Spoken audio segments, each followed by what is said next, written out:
नमस्कार, आप देख रहे हैं आपका अपना चैनल भिवानी हलचल खबरों के संग में मैं मनोज कुमार। आइए सबसे पहले डालते हैं एक नजर आज की हेडलाइंस पर।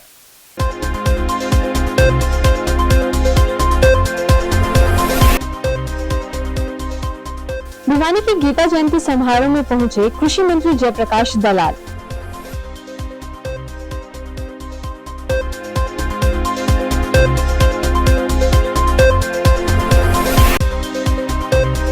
इंडिया गठबंधन में शामिल राजनीतिक दलों ने केंद्र सरकार की तानाशाही के विरोध में किया प्रदर्शन।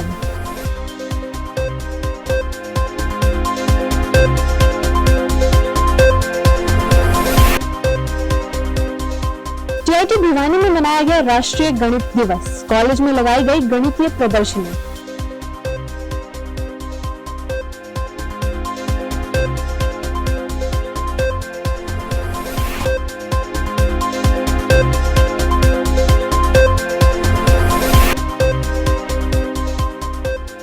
ऊर्जा एवं कारागार मंत्री रणजीत सिंह चौटाला ने अखंड भारत माता मंदिर के मुख्य द्वार का किया शिलान्यास।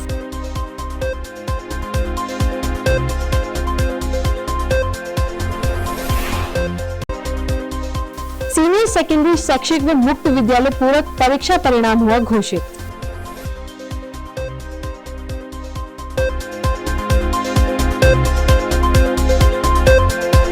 और अब खबरें विस्तार से। अंतर्राष्ट्रीय गीता जयंती पर आयोजित 2 दिवसीय समारोह में कृषि मंत्री जेपी दलाल ने जयंती समारोह का शुभारंभ किया और हवन में आहुति डाली। उन्होंने कहा कि गीता हमें जीवन दर्शन ज्ञान करवाती है। इस अवसर पर स्कूली बच्चों द्वारा सांस्कृतिक कार्यक्रमों की प्रस्तुति दी गई। भिवानी में आयोजित 2 दिवसीय गीता जयंती समारोह में पहुंचे कृषि मंत्री जयप्रकाश दलाल ने हवन यज्ञ कर विभिन्न विभागों द्वारा लगाई गई स्टॉल का अवलोकन किया। वहीं विभिन्न स्कूली छात्र छात्राओं व रंगमंच के कलाकारों ने भारतीय संस्कृति व हरियाणवी संस्कृति से जुड़े सांस्कृतिक कार्यक्रमों की प्रस्तुतियां दी। गीता जयंती समारोह में बड़ी संख्या में आम लोगों ने विभिन्न स्टॉलों पर जाकर विभिन्न विभागों की जानकारी ली। कृषि मंत्री जयप्रकाश दलाल ने कहा कि कुरुक्षेत्र की भूमि से दुनिया को गीता का संदेश गया है। इस संदेश से हमें जीवन जीने की कला का पता चलता है। युवा पीढ़ी गीता के संदेश को अपनाकर न केवल अपनी बल्कि राष्ट्र की उन्नति भी कर सकती है। कार्यक्रम हुए हैं। हमारा स्थापना दिवस भी है जिले का। सारे भिवानी के निवासियों को मैं इसकी बधाई देता हूं। और हमारा प्रदेश में जो एक कार्यक्रम चल रहा है अंतर्राष्ट्रीय गीता दिवस के रूप में, कुरुक्षेत्र से सारे दुनिया के अंदर जो संदेश गया था उसको अब दोबारा से हर साल हम भारतीय जनता पार्टी की सरकार पार्टी उसी की लाइन पर चलती हुई और उसी तरह से जिला स्तर पर भी जो कार्यक्रम करते हैं, हमारा भी यहाँ आज 2 दिन से कार्यक्रम है। इसमें हमारे जो आज की युवा पीढ़ी है वो भाग लेती है, उनको जानकारी मिलती है कि कैसे भगवान श्री कृष्ण ने किस तरह से धर्म का संदेश दिया था, कैसे जीवन जीना चाहिए। उसका अनुकरण जो बच्चे करेंगे और सब लोग करेंगे तो हमारा देश जो एक दुनिया की महाशक्ति होता था उसी स्थान पर पहुँचेगा। और गीता का हरियाणा सरकार की तरफ से जो कार्यक्रम होते हैं उससे सारी दुनिया में दोबारा प्रचार प्रसार हुआ है। और हम लोग जो हरियाणा के लोग हैं, हम भाग्यशाली हैं कि हमारी धरती से भगवान श्री कृष्ण ने ये संदेश दिया। भिवानी का स्थापना दिवस की बात है, क्या मानते कि भिवानी जो जिस जगह पर होना चाहिए था, जो नाम होता था, आज उस जगह पर है? निश्चित तौर पर पिछले सालों में कुछ कमी रही है, लेकिन भारतीय जनता पार्टी की जब से सरकार आई है, भिवानी के किसान की, भिवानी के आम आदमी की, भिवानी के शहरी की यह आकांक्षा है कि हम भिवानी नंबर 1 हो। और उसके लिए मैं परितनशील हूँ। खास करके जो ग्रामीण क्षेत्र है, नहरों का पानी, बिजली, भाव मंडी, जब देश की तरक्की में सबसे बड़ा योगदान जो है ग्रामीण भारत का होगा तभी देश आगे बढ़ेगा। इंडिया गठबंधन के सहयोगी दलों ने केंद्र सरकार का पुतला फूंका। विभिन्न विपक्षी दलों ने 146 विपक्षी सांसदों को निष्कासित करने को लोकतंत्र की शर्मसार घटना बताई। नेताओं ने इसे एक षड्यंत्र करार देते हुए इसकी निंदा की और इसे संविधान का दुरुपयोग बताया। कांग्रेस व मार्क्सवादी कम्युनिस्ट पार्टी के विभिन्न नेताओं व हमदर्द नेताओं ने भाजपा शासन की तानाशाही की घोर निंदा करते हुए आरोप लगाया कि एक सुनियोजित षड्यंत्र के तहत देश की संसद में अवैध घुसपैठ होने दी और उसका बहाना बनाकर संसदीय इतिहास में 146 विपक्षी सांसदों को संसद की कार्रवाई से निलंबित करके तानाशाही स्थापित कर दी है और जनता के विरोध की आवाज को दबाने के लिए अंग्रेजों से भी 10 गुना कठोर कानून बना दिए हैं। उन्होंने कहा कि भाजपा में उसके सहयोगियों की ताकत बढ़ेगी तो देश के संविधान, लोकतंत्र, भाईचारा व उसकी एकता को खतरा पैदा हो जाएगा। इसलिए इंडिया गठबंधन के दलों को संकीर्ण दायरे से ऊपर उठाकर एकता बनाकर आगामी लोकसभा चुनाव में भाजपा को हर हालत में हराने का प्रयास किया जाएगा। आप पार्टी का वो अभियान चल रहा था, इस वजह से वो नहीं आ पाए, वो भी हमारे साथ हैं। ये देश के इतिहास में पहली बार 192 के आसपास एमपीओं को बाहर किया है और उनको बाहर करके जिस तरह के कार्य कानून इन्होंने पास किए हैं वो अंग्रेजों से भी 10 गुना ज्यादा खतरनाक हैं। यूएपीए में संशोधन कर दिया और ज्यादा खतरनाक बना दिया और 15 दिन की पुलिस हिरासत का 90 दिन की पुलिस हिरासत बना दी गई है। ये एक षड्यंत्र के तहत हमला करवाया गया और उसके बाद विपक्षी सांसदों को बाहर करके मनमाने कानून इन्होंने पास किए। चुनाव आयोग अपनी झोली में बिठा दिया इन्होंने और देश में तानाशाही स्थापित करे। हम लोगों ने केंद्र सरकार की इस तानाशाही के विरोध में पुतला दहन किया है और आए हुए काम में हम लोग इंडिया गठबंधन के जन जन तक जाएंगे।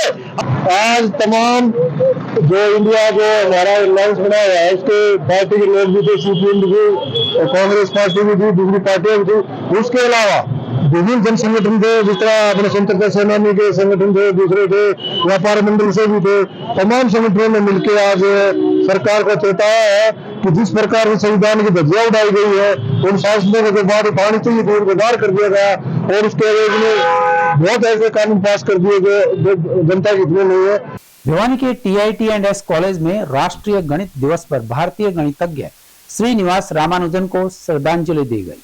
MDU रोहतक से प्रोफेसर राजीव कुमार ने अपने मुख्य आतिथेय भाषण में गणित को व्यावहारिक ज्ञान बताया। कॉलेज के निदेशक प्रोफेसर GK त्यागी ने ऐसे आयोजनों पर जोर दिया और संस्थान की प्रतिबद्धता दोहराई। राष्ट्रीय गणित दिवस उत्सव का उद्देश्य छात्रों के बीच गणित विषय के प्रति गहरी सराहना पैदा करना रहा। इस अवसर पर MDU रोहतक में गणित विभाग के प्रोफेसर राजीव कुमार ने मुख्य अतिथि के रूप में पहुंचकर उत्सव की शोभा बढ़ाई और वैदिक गणित पर एक व्यवहारिक व्याख्यान दिया, जिसने दर्शकों को मंत्रमुग्ध कर दिया और छात्रों के अनुभव को समृद्ध किया। उत्सव के मुख्य आकर्षण में एक मनोरम गणितीय प्रदर्शनी, एक प्रेरक पोस्टर बनाने की प्रतियोगिता और एक बौद्धिक रूप से आकर्षक गणित प्रश्नोत्तरी शामिल थी। 15 स्कूलों के लगभग 130 छात्रों ने गणित के क्षेत्र में अपने जुनून और प्रतिभा का प्रदर्शन करते हुए इन गतिविधियों में सक्रिय रूप से भाग लिया। वहीं गणितीय गतिविधियों में उत्कृष्टता को स्वीकार करते हुए प्रोत्साहित करते हुए प्रत्येक श्रेणी में प्रथम, द्वितीय और तृतीय विजेताओं को ट्रॉफी और प्रमाण पत्र देकर उन्हें सम्मानित किया गया। प्रोफेसर हूँ महर्षि दयानंद विश्वविद्यालय रोहतक में।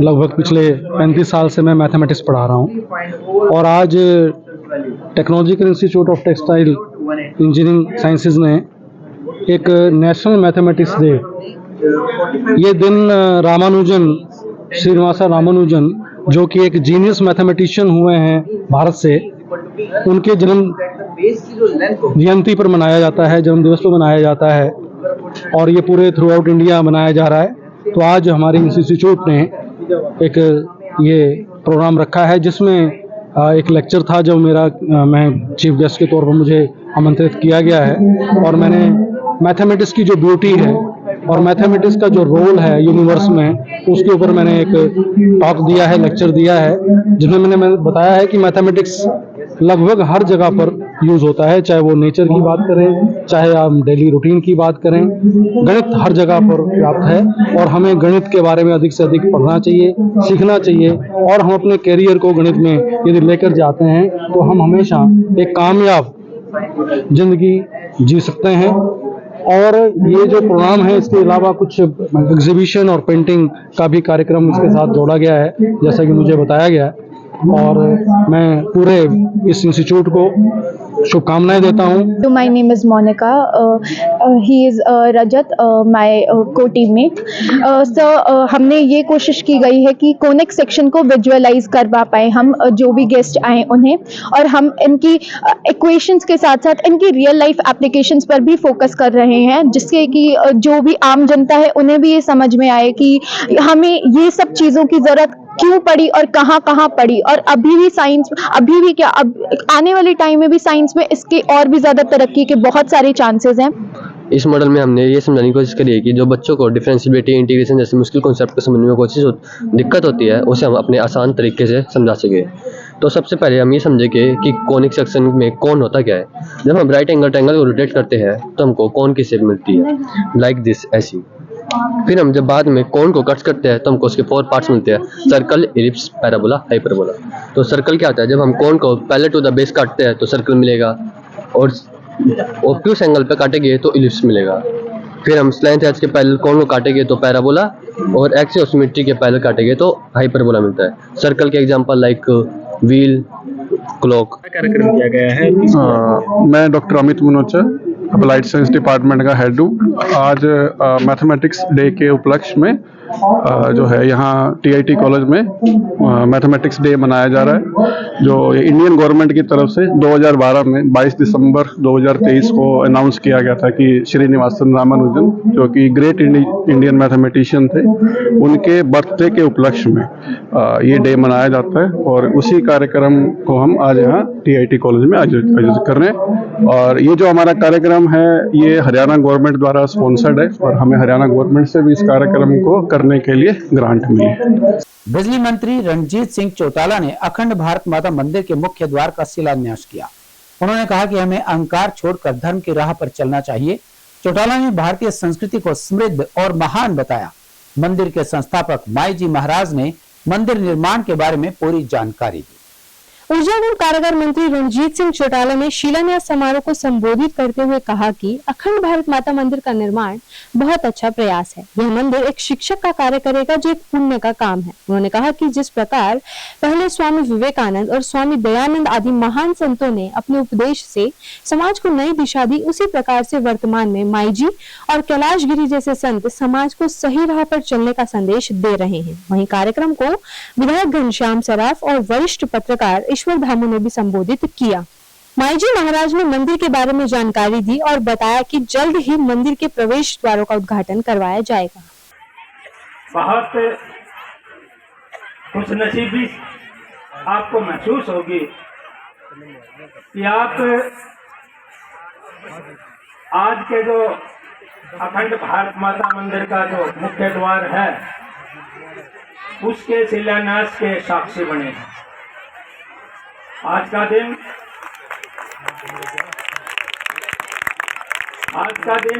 वास्तव में भिवानी के इतिहास में एक अलग से प्रशिष्ट होगा कि आज के दिन प्रदेश के बहुत ही मान और सम्मान के योग्य मंत्री जी श्री रणजीत सिंह चौटाला ने अपने कर कमलों से यहाँ के शिलान्यास का पत्थर रखा। ये हम सब के लिए बड़े गर्व की बात है। मैं थोड़ा सा बात करना चाहूंगा मंदिर के बारे में। अखंड भारत माता का मंदिर अपने आप में मंत्री जी इकलौता मंदिर है। हालांकि भारत माता मंदिर बोलकर वो भारत माता के मंदिर है, और हम यहाँ अखंड भारत माता का मंदिर बनाने जा रहे हैं, जो कि एक सोच थी पहले जो ग्रथ भारत था उस पर आधारित होगा। भारत माता का मंदिर 9 तल का होगा, 9 मंजिल का होगा। हर मंजिल देश के हर प्रदेश को रिप्रेजेंट करेगी। हर मंजिल में हर प्रदेश की सभ्यता, रहन सहन, वस्त्र, उनके नाच, उनकी वीरांगनाएं, उनके साधु संत, उनके शहीदों की जानकारी हर तल पर रहेगी। जो उसका भूतल होगा उसमें एक विशाल भारत माता की मूर्ति होगी। और अभी माई जी महाराज ने तो एक बहुत बड़ा काम और किया है। ये जो पीछे आप गेट देख रहे हैं, दो ये प्रवेश द्वार, इन दोनों प्रवेश द्वार का बीच में भी इन्होंने एक 5 फुट बाई 7 फुट की भारत माता की मंदिर के लिए, भारत माता की प्रतिमा के लिए बोला है, जो बहुत जल्दी ही बनकर तैयार हो जाएगी, यहाँ स्थापित होगी। एक लोगों का भावना का कार्यक्रम था। बहुत लोगों की मानता है अखंड भारत माता के लिए, और सदा से लोगों का श्रद्धा से आना जाना रहा है।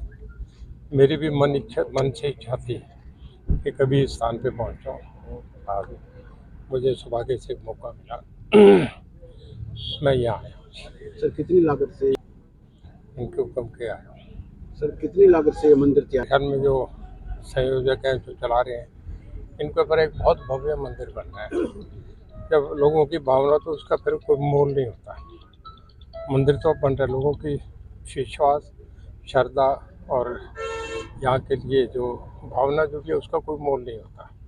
सर हरियाणा सरकार द्वारा देखिए बहुत अच्छा लोगों का, तीनों जो चुनाव है उसमें मैंडेट ही अपने आप में बता रहे हैं। पूरा देश मोदी जी के नेतृत्व को स्वीकार कर रहा है, और पहली बार हो रहा है कि ऐसा प्रयास हो रहा है कि आम लोगों तक भारत क्या है, क्या डेवलपमेंट हुई है, लोगों के लिए क्या हो रहा है, ऐसी बातें लोगों के सामने जानकारी में आ रही है। हमने समझो 8 साल में कहीं आज तक रेट नहीं बढ़ाया। पंजाब का आ रहा है कि 11%, हमने 8 साल में टैरिफ नहीं बढ़ाया।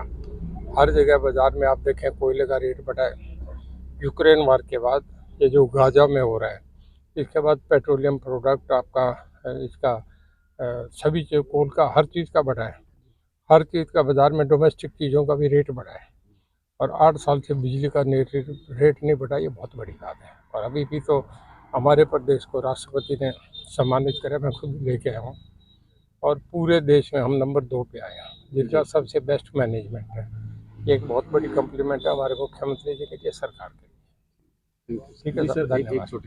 ये सोलर 100 फुट से नीचे हैं, जो पुराने किस्से हैं, जो लोड बढ़ाने का करें उनको तो हम दे रहे हैं। जी सर। लोड बढ़ने के लिए जिसकी अपील है, पहले से इंस्टॉल्ड है उनको दे रहे हैं। नए जो कनेक्शन है उसके लिए माइक्रो इरिगेशन कंपल्सरी। देखिए 100 फुट से नीचे जो लेगा जी सर, उसको माइक्रो इरिगेशन देनी पड़ेगी। 50 फुट तक कम कर रहे हैं। अभी जैसे आया था विधानसभा में क्वेश्चन, उसमें जो 40-50 फीट तक है, उसको अगर सोलर नहीं कामयाब है तो दूसरा कनेक्शन, बिजली कनेक्शन दे रहे हैं। तो सर उसमें फिर एक प्रक्रिया है जी सर, उसमें सर्वे करा जाता है। जी सर। बाकी उन्हें चाहिए जो नीडेड है उनको। सौभाग्य है कि हमारे भाई साहब रणजीत सिंह जो है यहाँ आए, और मुख्य द्वार जो है उसका उन्होंने जो है शिलान्यास किया है। मैं इनका बहुत आभार प्रकट करता हूँ। हरियाणा विद्यालय शिक्षा बोर्ड ने सीनियर सेकेंडरी शैक्षिक एवं मुक्त विद्यालय पूरक परीक्षा का परिणाम घोषित किया।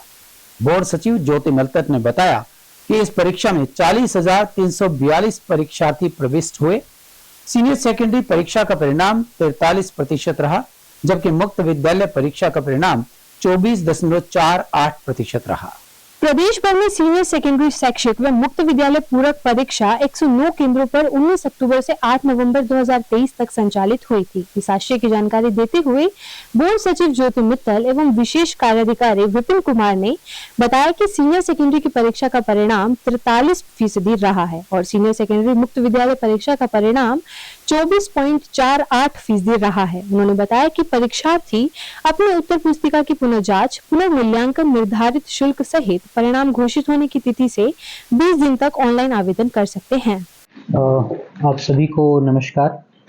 जैसा कि आप सभी लोग जानते हैं कि हरियाणा विद्यालय शिक्षा बोर्ड ने अपने सीनियर सेकेंडरी शैक्षिक एवं मुक्त विद्यालय के परिणाम आज घोषित कर दिए हैं।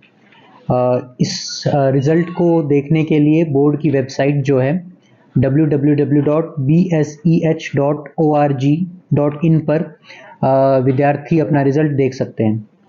अब इसमें जो प्रमुख बिंदु हैं वो ये हैं कि हमारी जो परीक्षा है इसके अंदर लगभग 40,342 परीक्षार्थी प्रविष्ट हुए थे, जिसमें से लगभग 26,167 छात्र व 14,175 छात्राएं शामिल हैं। लगभग 109 परीक्षा केंद्रों पर 19 अक्टूबर से 8 नवंबर तक ये परीक्षाएं संचालित की गई थी। अब इसमें मैं आपको जो डाटा इम्पोर्टेंट है वो आपको बताना भी चाहूँगा और आप शेयर भी आपसे करूँगा।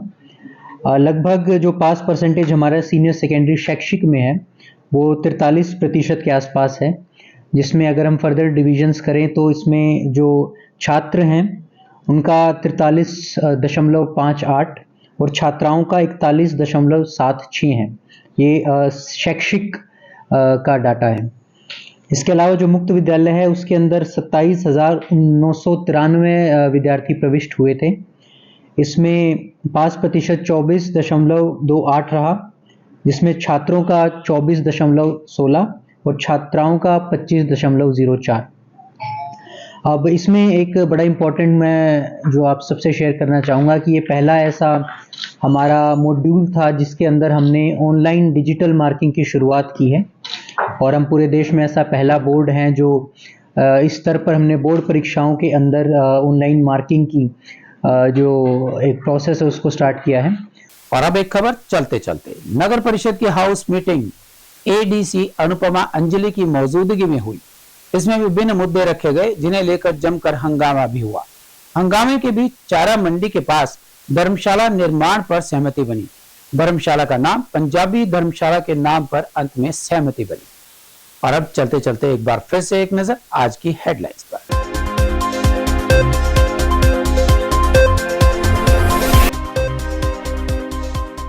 भिवानी के गीता जयंती समारोह में पहुंचे कृषि मंत्री जयप्रकाश दलाल।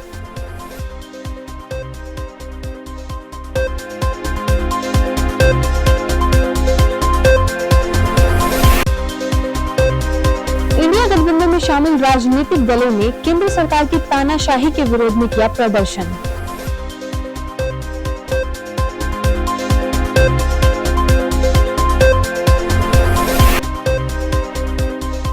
टीआईटी भिवानी में मनाया गया राष्ट्रीय गणित दिवस। कॉलेज में लगाई गई गणितीय प्रदर्शनी।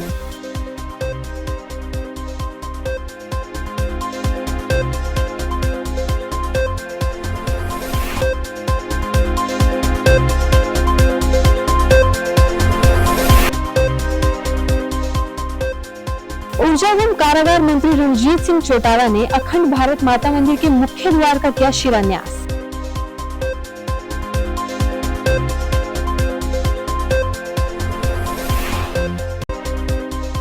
सीनियर सेकेंडरी शैक्षिक व मुक्त विद्यालय पूरक परीक्षा परिणाम हुआ घोषित।